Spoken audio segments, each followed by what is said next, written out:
Hello friends, तो आज फिर से मैं लेके आई हूँ एक नया वीडियो। और ध्यान से देखिए क्योंकि ये बहुत ज़्यादा ही इंपॉर्टेंट वीडियो है। बहुत ज़्यादा इंपॉर्टेंट कहने का मतलब ये है कि ये जो मैं वीडियो लाई हूँ ये वन शॉट वीडियो है। वन शॉट मतलब कि पूरा समरी है आपका फर्स्ट चैप्टर का, ठीक है। तो क्योंकि समरी है इसलिए आपका इसमें से एक भी ऑब्जेक्टिव क्वेश्चन नहीं छूटेगा। ये वीडियो अगर आप देख लोगे तो आपको कोई ऑब्जेक्टिव क्वेश्चन याद करने की ज़रूरत नहीं है। ये कहानी जैसा आप अगर समझ जाओगे तो आपका एक भी ऑब्जेक्टिव क्वेश्चन यहाँ से छूटेगा नहीं। इसलिए मैं आपको बोल रही हूँ ये इंपॉर्टेंट वीडियो है, इसे ज़रूर से एक बार देख लो, कहानी जैसे समझ लो तो आपका एक भी क्वेश्चन नहीं छूटेगा। अगर आप ऑब्जेक्टिव क्वेश्चन करते हो, ठीक है, तो आप तो एक पार्टिकुलर क्वेश्चन ही याद कर रहे हो ना, लेकिन इसमें आपका पूरा समरी है। इसमें हर एक पॉइंट आपको डील किया जा रहा है। जैसे कि इसमें है, इससे पहले वाले भी एक वीडियो है जिसमें मैंने बताया था, एक्सप्लेन किया था। इस वीडियो में मैं देखूंगी समकालीन में वैश्विक शासन की भूमिका, मतलब कि अभी जो है अभी वैश्विक शासन की क्या भूमिका है। तो उसके लिए सबसे पहला पॉइंट हम देखेंगे अंतर्राष्ट्रीय संबंध। अंतर्राष्ट्रीय संबंध से जितने भी क्वेश्चन होंगे ना वो सब आपके इसके अंदर से आ जाएंगे। तो देखिए पहला हम लोग जो है इसको एक्सप्लेन करते हैं। वैश्विक शासन का एक सामान्य दृष्टिकोण वैश्विक समस्याओं से निपटने के लिए डिजाइन किए गए कानूनों, नियमों या विनियमों का एक सेट है।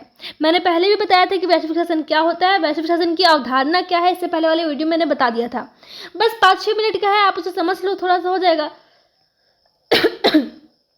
Excuse me.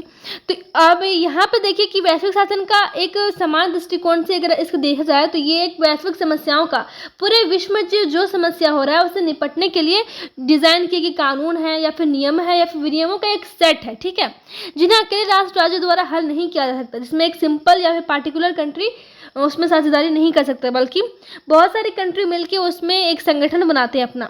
उदाहरण के लिए ग्लोबल वार्मिंग, मानव तस्करी या आतंकवादी की समस्याएं। ग्लोबल वार्मिंग किसी एक कंट्री के लिए नहीं है, वो पूरे विश्व के लिए, पूरे वर्ल्ड के लिए। तो इसमें जो है क्या इसका सॉल्यूशन निकलेगा, तो ये सारे जो है कंट्री, कुछ इसमें सेट है, रूल है कि इतनी कंट्री मिल के जो है सो इसका निकालते हैं सॉल्यूशन। अगर आप ऑब्जेक्टिव क्वेश्चन में देखना चाहते हो ना तो प्लेलिस्ट में अवेलेबल है ग्लोबल सिटीजनशिप एजुकेशन सीरीज 6 करके, और इसका एक नया प्लेलिस्ट बनेगा जिसका नाम रहेगा एग्जाम बूस्टर, ठीक है।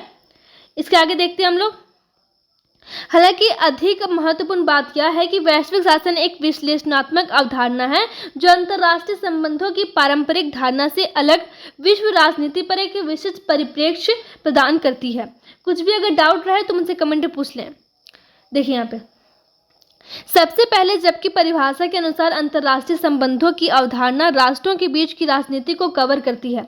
सबसे पहले जो है परिभाषा के अनुसार, जो परिभाषा उसके अनुसार अंतर्राष्ट्रीय संबंध की अवधारणा, जो भी एक दूसरे राष्ट्र का एक दूसरे राष्ट्र के साथ या फिर एक कंट्री के दूसरे कंट्री के साथ जो रिलेशन है उसके बीच की जो राजनीति है उसको, उसमें जो इशू आते हैं, जो उसमें प्रॉब्लम्स होते हैं उसको सॉल्व करती है, जिसमें गैर राज्य अभिनेता गौण होते हैं।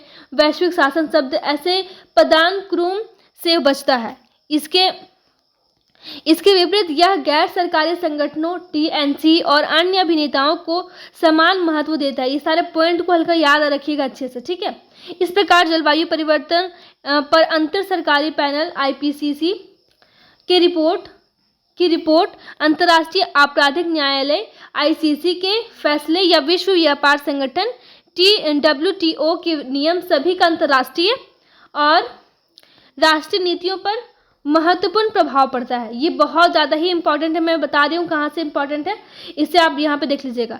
देखिए यहाँ से इसके विपरीत जो है सो कहने का मतलब क्या, मैं एक बार डील कर देती हूँ। इसमें किसी भी तरह का पॉलिटिक्स नहीं चलता है कि वहाँ पे ये उसके देश में कौन सा कानून है, कौन सा गवर्नमेंट है और हमारे देश में कौन सा गवर्नमेंट है, क्या पॉलिटिक्स है, ये सब पॉलिटिक्स वहाँ पे नहीं चलता है। वहाँ पे इसके विपरीत क्या होता है, यहाँ पे गैर सरकारी संगठन, मतलब कि यहाँ पे आपको गवर्नमेंट से कोई लेना देना नहीं है।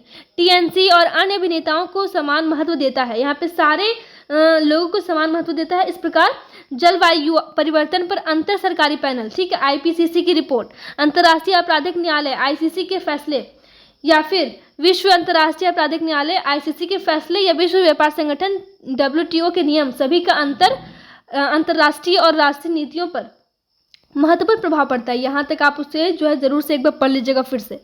इस प्रकार वैश्विक शासन मुख्य रूप से राष्ट्र राज्यों पर ध्यान केंद्रित करने के बजाय विश्व राजनीति पर एक बहुअभिनेता दृष्टिकोण अपनाता है।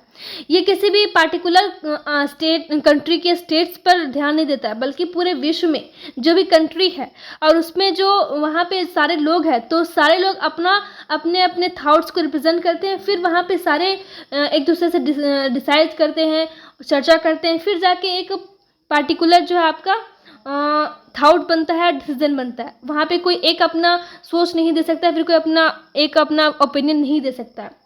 फिर देखिए दूसरे, जहाँ अंतर्राष्ट्रीय संबंध शब्द अंतर्राष्ट्रीय प्रतिक्रिया को एक अलग स्तर के रूप में देखता है, वहीं वैश्विक शासन शब्द विश्व राजनीति को एक बहुस्तरीय प्रणाली के रूप में देखता है, जहाँ स्थानीय, क्षेत्रीय, राष्ट्रीय और वैश्विक प्रक्रियाओं को एक दूसरे से अलग नहीं किया जा सकता है। इसलिए यहाँ रुचि का दायरा सामाजिक संपर्क के विभिन्न स्तरों के बीच भिन्न और जटिल संबंधों पर है। उदाहरण के लिए इसमें यह समझ शामिल है कि WTO नियम विभिन्न क्षेत्रों में समुदायों को कैसे प्रभावित करते हैं, और इसके विपरीत ये समुदाय WTO नियमों को कैसे प्रभावित करते हैं। या एक अन्य उदाहरण के रूप में इस बात पर शोध करना कि वैश्विक समस्याओं का समाधान स्थानीय मतभेदों और सेटिंग्स को कैसे ध्यान में रखता है।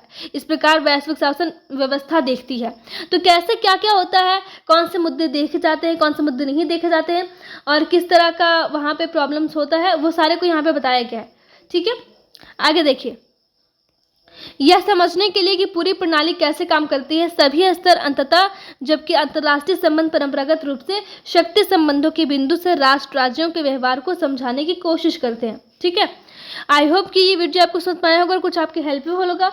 इसके पर एक और वीडियो आएगा 1 शॉट, उसके बाद जो है सो 1-2 वीडियो आएगा, फिर आपका चैप्टर 1 कंप्लीट हो जाएगा। इस तरह से 5-5 मिनट का अगर आप देख लेते हो ना, तो आपका एक भी ऑब्जेक्टिव छूटने का कोई चांस नहीं है। ठीक है, थैंक यू।